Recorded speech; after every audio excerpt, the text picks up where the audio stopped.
اور وہ اپنے بعد والے الفاظ کے ساتھ مل کے کوئی آواز پیدا نہیں کر رہا. لیکن الف لام میم میں جو لام اور میم ہے یہ دونوں کانسوننٹس ہیں, یہ ایک دوسرے کے ساتھ ملے ہوئے ہیں اور الحاق ہے ان کا ایک دوسرے سے. الف لام میم کے حوالے سے کچھ علماء کا خیال ہے کہ یہ حروف مقطعات اپنے معانی رکھتے ہیں, اور جیسے کہ الف جو ہے اس سے مراد عام طور پہ انا لیا جاتا ہے, یا لام جو ہے وہ اللہ تعالیٰ کے نام کو ریپرزینٹ کرتا ہے, اور جو میم ہے وہ علیم کو, اس میں چونکہ علیم میں میم آتا ہے تو وہ علیم بھی اللہ تعالیٰ کی ذات کا نام ہے تو وہ اس کو ظاہر کرتا ہے. لیکن ناظرین بالکل اس کے برعکس کچھ علماء کا خیال ہے کہ ان کانسوننٹس کا کوئی مفہوم نہیں ہے, کیونکہ ان کے اوپر کوئی واول نہیں ہے, اور مفہوم ہمیشہ پیدا ہوتا ہے جب کانسوننٹس اور واولز آپس میں ملتے ہیں. یعنی حروف کانسوننٹس ہیں اور جو حروف ابجد ہیں واولز ہیں, وہ جب آپس میں ملتے ہیں تو پھر ان کے درمیان آواز پیدا ہوتی ہے, اور اسی آواز کی بنیاد پہ الفاظ کے معانی بنتے ہیں. تنزیل الکتاب لا ریب فیہ من رب العالمین, یعنی یہ کتاب جو ہے یہ تنزیل ہے. تنزیل ناظرین کا مطلب ہوتا ہے کہ کسی چیز کو اہتمام کے ساتھ نازل کرنا, اور تنزیل رب العالمین کی طرف سے ہے, یعنی جو رب العالمین مرکب اضافی ہے جس کا مطلب ہے عالمین کا رب. رب کا مطلب پرورش کرنے والا, عالمین جو ہے وہ عالم کی جمع ہے. لا ریب فیہ یعنی اس میں کوئی شک نہیں ہے, اس میں کوئی گنجائش نہیں ہے, یعنی اس کا مطلب ہے کہ اس کی بنیاد حقانیت پہ ہے اور اس میں کوئی وائڈز نہیں ہے, کوئی اس میں یعنی کنفیوژن نہیں ہے اور کوئی کنٹراڈکشن نہیں ہے. یہ آیت اس لیے نازل ہوئی کہ جو قریش کے مختلف سوالات ہوتے تھے جس میں وہ قرآن حکیم کے بارے میں کہتے تھے کہ یہ کس طرح اللہ تعالیٰ کی طرف سے نازل شدہ ہے, اور اکثر کہتے تھے کہ یہ شاید آپ نے بنا لیا ہو, کنکوکٹ کر لیا ہو, گڑھ لیا ہو. اور یہ الزام تھا ان کا, ام یقولون افتراہ, یعنی کیا وہ کہتے ہیں کہ آپ نے گڑھ لیا ہے اس کو. افتراء کا مطلب ہوتا ہے گڑھنا, کنکوک کرنا. بل ہم الحق کو, لیکن اللہ تعالیٰ کہتے ہیں نہیں, ہرگز نہیں, بلکہ یہ تو حق ہے, اس کی بنیاد حقانیت پہ ہے, سچ پہ ہے. کہاں سے؟ من رب کا, تمہارے رب کی طرف سے. لے تنذرا, لام تعلیل ہے جس کا مطلب ہے کہ یہ ڈراتا ہے, خبردار کرتا ہے, انذار کرتا ہے. قومن ما اتاہم, یعنی اس قوم کا جن پہ اللہ تعالیٰ نے پہلے کوئی نذیر نہیں بھیجا تھا, خبردار کرنے والا نہیں بھیجا تھا. اور مقصد کیا تھا کہ تاکہ ان کی رہنمائی کی جائے. تو ناظرین جو وہاں پہ جو انذار ہے وہ بیسیکلی جو افتراء کا جواب ہے, یعنی جب وہ کہتے تھے کہ یہ کلام من گھڑت ہے تو بیسیکلی اس کے لیے وہ یہی اعتراض کرتے تھے کہ یہ جو کلام ہے یہ کیسے اللہ تعالیٰ کی طرف سے ہے. اکثر جو یہودی اور کرسچن سے جو نصارہ تھے ان کے اور مشرکین کے یہ سوالات ہوتے تھے. ناظرین جو پیراگراف نمبر 2 ہے اس میں تخلیق کائنات اور حاکمیت پائی جاتی ہے, اور یہ 4 نمبر آیت سے 9 نمبر آیات تک ہے, اور بتایا جاتا ہے کہ اللہ تعالیٰ کی ذات وہ ہستی ہے جس نے آسمانوں کو اور زمین کو پیدا کیا, اور پھر جو کچھ ان کے درمیان ہے, اور ان کو 6 دن میں, یعنی یہ وہ 6 دن ہیں جو کہ اللہ تعالیٰ کے, ان کو ایام خدائی کہا جاتا ہے, یعنی یہ بہت بڑی فیزز ہے. قرآن حکیم نے کہیں سے ایک دن کو 1000 سال کے برابر کہا ہے اور کہیں 50,000 سال کے برابر کہا ہے, جس کا مطلب ہے کہ جو خدائی ایام ہوتے ہیں ان کی مدت جو ہے وہ زمین اور سورج کے مدار کی مرہون منت نہیں ہے, بلکہ وہ پورے کائنات پہ محیط ہے. ثم استویٰ علی العرش, تو اللہ تعالیٰ کی ذات آسمانوں کو اور زمین کو اور جو کچھ ان کے درمیان ہے پیدا کر لیا, تو پھر اللہ تعالیٰ کی ذات جو ہے مقتدر ہو گئی پوری کائنات پہ, یعنی پوری کائنات کا جو نظام تھا وہ اللہ تعالیٰ کی ذات کے پاس تھا. اور پھر اللہ تعالیٰ کی ذات کہتے ہیں ما لکم دونہ من ولی ولا شفیع, تو پھر کوئی ایسا بندہ نہیں ہوگا جو آپ کے ساتھ آپ کا شفیع ہوگا, شفاعت کرنے والا ہوگا, ولی ہوگا یا آپ کا دوست ہوگا سوائے اللہ تعالیٰ کی ذات کے, جب یوم قیامت کا دن ہوگا. تو افلا تتذکرون, بیسیکلی یہ دلائل ہیں, فطری دلائل ہیں, اور انسان کی تخلیق کے حوالے سے دلائل ہیں کہ تاکہ پھر انسان سوچیں, تدبر کریں, فکر کریں کہ بھی کیسے ممکن تھا کہ اللہ تعالیٰ کے کوئی دوسرے لوگ اللہ تعالیٰ کی ذات کے علاوہ کیسے اتنا بڑا انتظام پیدا کر سکتے ہیں اور اس کو چلا سکتے ہیں. اور یہ بیسیکلی ما لکم من دونہ من ولی ولا شفیع, یہ نتیجہ ہے اللہ تعالیٰ کے خالق ہونے کا. فلاسفرز اور سائنسدانوں کی تھیوریز عام ریڈرز کو کنفیوز کرتی ہیں, جبکہ قرآن حکیم جو ہے یہ کرنٹ کتاب ہے، ہر لمحہ بلمحہ کی کتاب ہے، جس کو قرآن حکیم نے لکل اجل کتاب کہا ہے، جو کائنات کی تخلیق اور انسان کی پیدائش پر اٹل شہادت کے ساتھ یہ کتاب یعنی قرآن حکیم ہماری رہنمائی کرتی ہے۔ قرآن حکیم فرماتا ہے یا ایھا الناس قد جاءکم برہان من ربکم، اے انسان تمہارے رب کی طرف سے آپ کو برہان یعنی بہت واضح کتاب اللہ تعالیٰ کی ذات نے آپ کو عنایت کر دی ہے۔ وَأَنزَلْنَا عَلَيْكُمْ نُورًا مُبِينًا، اور آپ پر نازل کیا ہے قرآن حکیم کو، جو کہ کیا ہے؟ نور مبینہ، ایک واضح اور ایک کلیئر نور ہے، یعنی ایک پیور نور ہے آپ کے لیے، یعنی آپ کے لیے ہدایت ہے۔ ناظرین، پھر قرآن حکیم کہتا ہے کہ اللہ تعالیٰ کی ذات وہ ہستی ہے یدبر الامر من السماء، یعنی جس کے احکامات جو ہیں وہ آسمان سے یعنی اللہ تعالیٰ کی ذات سے صادر ہوتے ہیں زمین کی طرف، ثم یرج علیہ فی یوم کان مقدارہ الف سنۃ مما تعدون، اور پھر جو احکامات اللہ تعالیٰ کی ذات کے پوری کائنات کو چلاتے ہیں اور زمین پر بھی صادر ہوتے ہیں، پھر وہی احکامات کی جو تعمیل کی امپلیکیشنز ہیں وہ بھی اللہ تعالیٰ کی ذات کو پہنچتی ہیں، اور ساتھ ہی یعنی 1000 سال کے وقفے کا ذکر پایا جاتا ہے جو ہماری گنتی کے مطابق ہے، یعنی ہمارے جو سالوں کا حساب جو ہے وہ سورج اور جو زمین کا جو مدار ہے اور اس سے جو شب و روز ہوتے ہیں اس کی بنیاد پہ ہے۔ اور سورہ المعارج میں یہ بتایا گیا ہے کہ وہاں جو خدائی یوم ہے اس کی مدت 50,000 سال کے برابر ہے، جبکہ اس آیت میں 1000 سال کے برابر بتائی گئی ہے۔ تو یہاں پہ یہ دو فگرز کیوں ہیں پھر؟ تو اس کی انٹرپریشن اسکالرز لیتے ہیں کہ بیسیکلی جو 1000 سال ہیں وہ امور ہیں جو سمپل امور ہوتے ہیں جس میں حکم پایا جاتا ہے اور اس کی تعمیر پائی جاتی ہے، اور ایک انٹرپریٹیشن یہ بھی ہے کہ جو 50,000 سال کا سورہ معارج میں ذکر ہوا ہے وہاں پہ حضرت جبرائیل علیہ السلام اور فرشتوں کا ذکر پایا جاتا ہے، تو گویا وہ امور چند ایک جن میں کہ حضرت جبرائیل علیہ السلام اور فرشتے انوالو ہوتے ہیں جو کئی چیزوں کو امپلیمنٹ کرتے ہیں، وہاں 50,000 سال کا ذکر ہے، اور جہاں سمپل امور کا ذکر پایا جاتا ہے وہاں 1000 سال کا ذکر ہے۔ اور یہ کیوں ہے؟ ذالک عالم الغیب والشہادۃ العزیز الرحیم، اللہ تعالیٰ کی صفات کا ذکر پایا جاتا ہے، یعنی اللہ تعالیٰ کی ذات عالم غیب ہے، یعنی وہ چیزیں جو ہماری نظر کے باہر ہیں، جو ہمیں نظر نہیں آتی، بے شک وہ عقل کی ذات سے باہر ہوں یا ہماری نظر کی ذات سے باہر ہو، یعنی بصارت اور بصیرت کی پرے جو چیزیں ہیں اللہ تعالیٰ کی ذات ان سے بھی واقف ہے، اور اللہ تعالیٰ کی ذات چونکہ عزیز ہے، غالب ہے اور رحم کرنے والی ہے، اور اسی اللہ تعالیٰ کی ذات کے کائنات کے نظام کو اور انسانی تخلیق کو اور جتنے بھی امور ہیں کائنات کے ان کو ہم اللہ تعالیٰ کی ان صفات کی روشنی میں سمجھ سکتے ہیں۔ اللہ تعالیٰ کی ذات وہ ہستی ہے جس نے ہر چیز کو احسن طریقے سے پیدا کیا۔ الذی احسن کل شیء خلقہ وَبَدَأَ خَلْقَ الْإِنسَانِ مِنْ طِینٍ، بدا کہتے ہیں جب ایک نئے طریقے سے کسی چیز کو پیدا کیا جائے، اور پھر انسان کو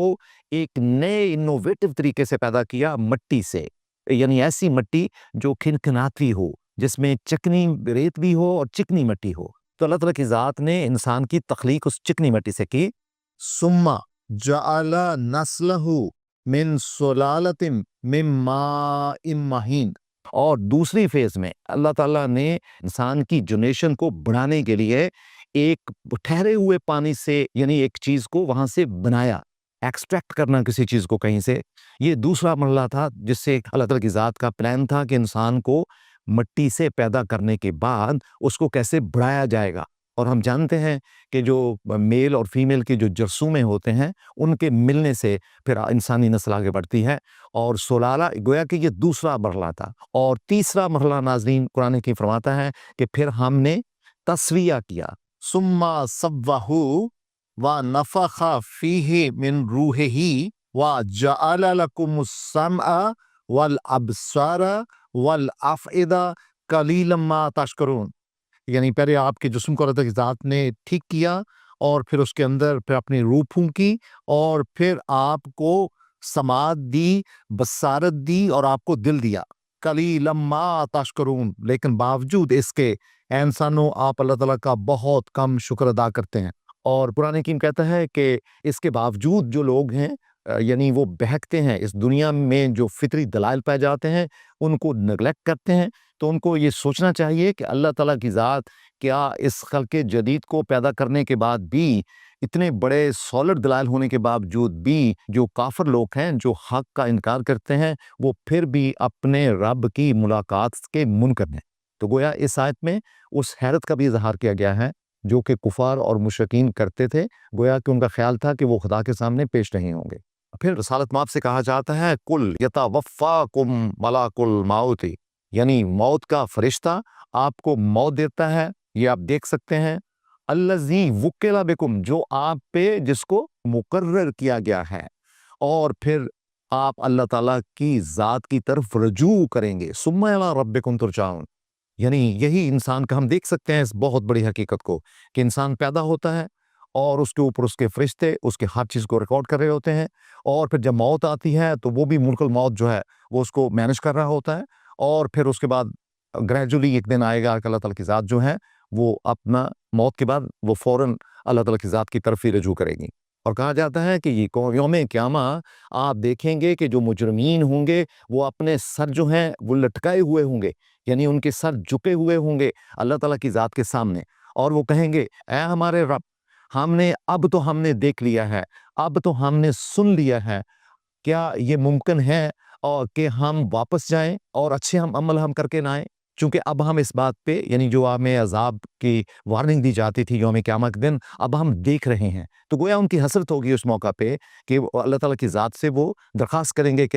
ہم یقین کرتے ہیں کاش ہمیں واپس بھیج دیا جائے۔ تو لیکن اسلام یعنی گویا ان کا اعتراف جو ہے وہ بے سود ہوگا۔ اور پھر اللہ تعالیٰ کی ذات فرماتے ہیں اگر ہم چاہتے ہم سارے ہی لوگوں کو ہدایت پہ پیدا کر دیتے تو پھر سارے کے سارے لوگ ہی جنت میں چلے جاتے اور جہنم میں کوئی نہ ہوتا، لیکن ہرگز ایسا نہیں ہے۔ اللہ تعالیٰ کی ذات نے انسان کو پہلے پیدا کیا، پھر اس کے بعد اس کو قوت ارادہ دی، پھر اس عقل سلیم دی، اور کہا کہ آپ کو ہم نے عقل اس لیے دی ہے تاکہ آپ خود جج کر سکیں کہ آپ نے رائٹ پہ جانا ہے، صحیح راستے پہ جانا ہے، یا آپ نے الٹ راستے پہ جانا ہے۔ تو اللہ تعالیٰ کی ذات کہتے ہیں کہ نہیں، بلکہ ہمارا فیصلہ ہے، ہمارا حتمی فیصلہ ہے کہ ہم انسانوں اور جنوں کے ساتھ جہنم کو بھریں گے۔ تو لہٰذا یہ جو پلان تھا کہ انسان کا جو امتحان ہے وہ اس کے قوت ارادہ اور عقل کی بنیاد پہ ہوگا، اور سامنے ان کی ہدایت پڑی ہوگی، اس کی بنیاد پہ ان کا فیصلہ جنت اور جہنم کا کیا جائے گا۔ تو پھر جو لوگ اللہ تعالیٰ کی ذات سے ملاقات پہ یقین نہیں رکھتے تھے تو اس دن ان کو کہا جائے گا تو پھر آپ مزہ چکھو، اور ایسا عذاب جو کہ ہمیشہ رہنے والا ہوگا، جس کو کہتے ہیں ایٹرنل پنشمنٹ،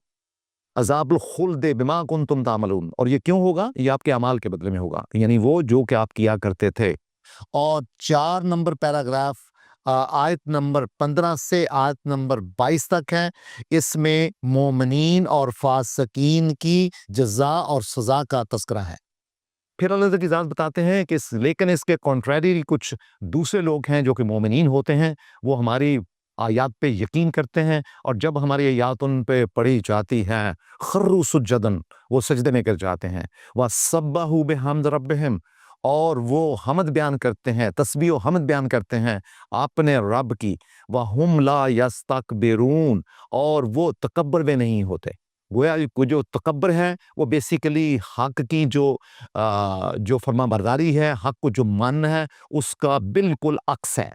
تو اللہ تعالیٰ کے جو بندے ہیں وہ کبھی استکبار میں نہیں ہوتے، بلکہ وہ ہمیشہ اللہ تعالیٰ کی تسبیح میں ہوتے ہیں اور سجود میں ہوتے ہیں۔ تسبیح و حمد جو ہے وہ استکبار کا خلف ہے، یعنی اس کا عدم ہے، اس کا عکس ہے، یعنی حق کے مقابلے میں اکڑنے کو بولا جاتا ہے جب انسان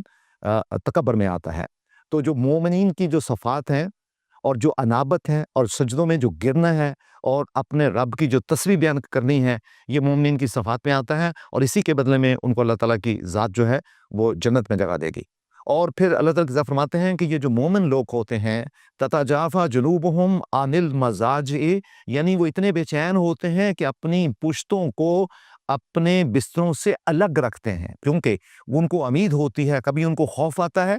کہ ہم جب عذاب جہنم نہ کہیں ان کو مل جائے، اور کہیں ان کو بہت یعنی ان کو امید ہوتی ہے کہ ہم اللہ تعالیٰ کی عبادت کریں، نیک کاموں میں رہیں، اور ہم جو رزق حلال ہے اس سے خرچ کریں۔ تو گویا کہ یہ صفات ہیں مومنین کی جو اللہ تعالیٰ کی ذات نے بیان کی ہے کہ بے چینی و اضطراب میں ہوتے ہیں اور خوف و طمع کی حالت میں ہوتے ہیں۔ فلا تعلم نفس ما اخفی، تو پھر یہ لوگ نہیں جانتے لوگ واقف نہیں ہیں اس حقیقت سے کہ ہم نے انہی آنکھوں کے ٹھنڈے کے لیے ہم نے ان کے لیے کیا رکھا ہوا ہے، جزاء بما کانوا یعملون، یعنی یہ ان کی جزا ہوگی ان اچھے اعمال کے بدلے میں جو کہ اللہ تعالیٰ کی ذات ان کو دے گی۔ اور بیسیکلی جو عین عبادت ہے اور جو سجدوں کا جو صلہ ہے وہ ہمارے تصور سے بھی بالاتر ہے، یعنی یہ آیات متشابہات سے ہے، اور جنت اور جہنم بھی جو ہے آیات متشابہات سے ہے، چونکہ یہ مثال دے کے اللہ تعالیٰ کی ذات بتاتی ہے کہ جو جنت ہوگی وہ کیسی ہوگی اور جہنم کیسی ہوگی۔ تو بہرحال یہاں یہی بات بتائی گئی ہے کہ ہم ان کو جو جزا ہوگی، جو ان کی آنکھوں کی ٹھنڈک ہوگی، ان کا وہ اندازہ بھی نہیں کر سکتے۔ اور پھر ایک سوالی انداز میں پوچھا جاتا ہے کہ افامن کان مومنا کمن کان فاسقا لا یستوی، کیا جو مومن ہے وہ کبھی جو فاسق ہے اس کے برابر ہو سکتا ہے؟ ہرگز نہیں ہو سکتا، لا یستوون، وہ کبھی برابر نہیں ہو سکتے۔ گویا کہ یہاں مومنین اور فاسق برابر نہ ہونے کے اوپر سٹریس دیا گیا ہے، اور کہا گیا ہے کہ وہ لوگ جو اللہ تعالیٰ کے وہ بندے جو مومن ہوتے ہیں، ایمان رکھتے ہیں، عمل صالح کرتے ہیں، ورچوس مطلب ڈیڈ کرتے ہیں، ان کے لیے جنت الماوا ہوگی، اور وہ ان کے ریسیپشن پہ ہوگی۔ نزول کہتے ہیں ریسیپشن کو یا میزبانی کو، اور جنت الماوا وہ باغات ہیں جو کہ یعنی سدرۃ المنتہا کے پاس ہوں گے۔ سدرۃ المنتہا کیا ہے؟ ایک ایسا مقام ہے جو کہ عالم ناسوت اور عالم لاہوت کا اتصال ہے، اس کے درمیان وہ نقطہ جہاں پہ کہ عالم ناسوت اور عالم لاہوت ملتے ہیں، اور یہ جو ان کی ریسیپشن ہوگی جنت الماوا میں نیک لوگوں کی، اللہ تعالیٰ کے نیک بندوں کی جو اچھے عمل کرتے ہیں، وہ ان کے اعمال کے بدلے میں ہوگی۔ پھر قرآن حکیم بتاتا ہے کہ اس کے بالکل برعکس وہ لوگ یعنی جو فاسق ہوتے ہیں ان کا ٹھکانہ جہنم کی آگ ہوگی، اور جب وہ اس سے نکلنا چاہیں گے تو ان کو واپس اس کے اندر لایا جائے گا، اور ان کو کہا جائے گا کہ وہ اس عذاب کا مزہ چکھیں۔ کیوں؟ کیونکہ وہ حق کا انکار کیا کرتے تھے۔ تو گویا اس میں فاسقوں کا انجام پایا جاتا ہے۔ اور پھر قرآن حکیم کہتا ہے کہ ہم ان کو یقیناً ولا نذیقنہم من العذاب الادنی دون العذاب الاکبر لعلہم یرجعون، اور پھر یقیناً ہم ان کو، اس میں لام تاکید ہے اور ساتھ ہی یعنی جو فعل مضارع اذکر ہے اس کا استعمال کیا گیا ہے، یعنی تاکید کے اور نون کے ساتھ، نذیقنکم، کہ یقیناً ہم ان کو بڑی شدت سے عذاب دیں گے، وہ عذاب جو کہ اکبر یعنی بہت بڑا عذاب جو یوم قیامہ کا ہوگا اس کے علاوہ ہوگا، یعنی یہ وہ عذاب ہے جو کہ قرآن حکیم یعنی وحی اور رسولوں کی تکذیب کے نتیجے میں ہوتا ہے۔ اس کو عذاب ادنا کہا گیا ہے، اور عذاب اکبر کہا گیا ہے جو کہ یوم قیامہ کا عذاب ہوگا، آخرت کا عذاب ہوگا۔ وَمَنْ أَظْلَمَ مِمَّا ذُكِّرُوا بِآيَاتِ رَبِّهِمْ، اور جو ہماری آیات کو، ہمارے میسیجز کو، ہمارے پیسیجز، وربل پیسیجز کو، اور ہمارے جو مختلف دلائل ہیں ان سے اعراض کرتے ہیں، ان کو نگلیکٹ کرتے ہیں، ان کے ساتھ ان کو مانتے نہیں ہیں، اور ان کے تدبر اور فہم پہ غور نہیں کرتے، تو یہی لوگ ہیں جو مجرم ہوں گے۔ اِنَّ مِنَ الْمُجْرِمِينَ مُنْتَقِمُونَ، تو گویا کہ ایسے مجرمین کا جو انتقام ہوگا وہ عذاب کی شکل میں ہوگا۔ اور پھر آخری پیراگراف جو ہے وہ آیت نمبر 23 سے آیت نمبر 30 تک ہے، اس میں تاریخ اور جو فطرت ہے اس کے شواہد پائے جاتے ہیں، اور حضرت موسیٰ علیہ السلام کا ذکر کیا گیا ہے، اور ان کی قوم کا اور تورات کا ذکر کیا گیا ہے، اور کہا گیا ہے کہ ہم نے حضرت موسیٰ کو خطاب دی جس میں کوئی شک نہیں ہے، اور اللہ تعالیٰ کے ساتھ جو ملاقات ہے اس میں کوئی ریب نہیں ہے، کوئی شک نہیں ہے، اور ہم نے تورات کے ذریعہ بنی اسرائیل کو بھی یعنی یہی ترغیب دی، اور ہم نے ہدایت دی۔ الکتاب سے مراد تورات ہے، اور من لکائی کا مطلب ہے اس میں ضمیر کا جو مرجع ہے وہ یوم عذاب ہے، اور چاکو سباق بھی اس پہ دلیل دیتا ہے، یعنی یوم انتقام اور یوم عذاب کے ہونے میں تم کو کوئی شک نہیں رکھنا چاہیے، اور اس کا جو رخ ہے وہ کفار اور مکذبین کی طرف ہے، اور جو کتاب کی ہدایت کا جو ثمر ہے اور جو اس کی قیادت اور رہنمائی کے اوصاف ہیں اس میں تورات کا حوالہ دیا گیا ہے۔ پھر قرآن کی بتاتا ہے کہ یقیناً جو ہر قوم کے اندر مومن اور کفار لوگ تھے، اور ان کے درمیان جو فرق پایا جاتا ہے یقیناً وہ قیامت کے دن واضح کر دیا جائے گا، اور جو مومنین ہیں ان کی جزا ہوگی، اور جو کافرین ہیں ان کی سزا ہوگی۔ اور پھر رسالت مآب کو اور ان کی قوم کو کہا جاتا ہے کہ دیکھو ہم نے آپ سے پہلے کتنی ہی قوموں کو اس طرح ان کو تباہ کیا جو حق پہ نہیں آئے تھے، حالانکہ وہ اپنے گھروں میں، مکانوں میں، اپنی آبادیوں میں رہتے تھے، لیکن انہوں نے پھر بھی ہماری آیات پہ غور نہیں کیا، جس کا نتیجہ ان کو بھگتنا پڑا۔ تو اس میں اِنَّ فِی ذَلِکَ لَآیَاتٍ، یعنی گویا اس میں اشارہ پایا جاتا ہے ان سرگزشت کہانیوں کا، قوموں کا جو ماضی میں رہی ہیں، اور کتاب اور رسولوں کے ذریعہ ان کو یاد دہانی کرائی گئی، اور ان مجرموں کو جو عذاب دیا گیا اس کا ریفرنس دیا گیا ہے تاکہ رسالت مآب کی جو قوم ہے وہ بھی ان قوموں سے سبق حاصل کرے۔ اوالم یرو، کیا وہ دیکھتے نہیں ہیں، غور نہیں کرتے، انا نسوق الماء، کہ ہم کس طرح پانی کو بہاتے ہیں زمین پر، اور ایسی زمین جو بنجر ہوتی ہے، اور پھر کیا بند ہوتا ہے اس کا نتیجہ، فَنُخْرِجُ بِهِ زَرْعًا، تو اس کے نتیجے میں ہم خوبصورت قسم کے جو شدابی پلانٹس ہوتے ہیں، نباتات ہوتی ہیں، وہ نکلتی ہیں، تَأْكُلُ مِنْهُ أَنْعَامُهُمْ، اور اس سے جو جانور چوپائے اور جو کریچرز ہیں اللہ تعالیٰ کی وہ مستفید ہوتی ہیں، وَأَنفُسُهُمْ، اور وہ خود بھی اس سے فائدے اٹھاتے ہیں۔ آفلا یبصرون، سوالی انداز میں پوچھا جاتا ہے، تو گویا ان کی عقل، تدبر، فہم کام نہیں کرتا، وہ تدبر کیوں نہیں کرتے؟ گویا اس آیت میں انفس و آفاق کے دلائل دیے گئے ہیں تاکہ آپ حق کی طرف آئیں۔ وَيَقُولُونَ مَتَىٰ هَٰذَا الْفَتْحُ إِن كُنتُمْ صَادِقِينَ، تو وہ کہتے ہیں کہ یہ کب ہوگا فیصلے کا دن، اگر آپ سچے ہیں تو بتاؤ۔ تو اللہ تعالیٰ کی ذات رسالت مآب کو کہتے ہیں قل، تو پھر آپ ان کو سمجھاؤ، یوم الفتح، یعنی فیصلے کا وہ دن،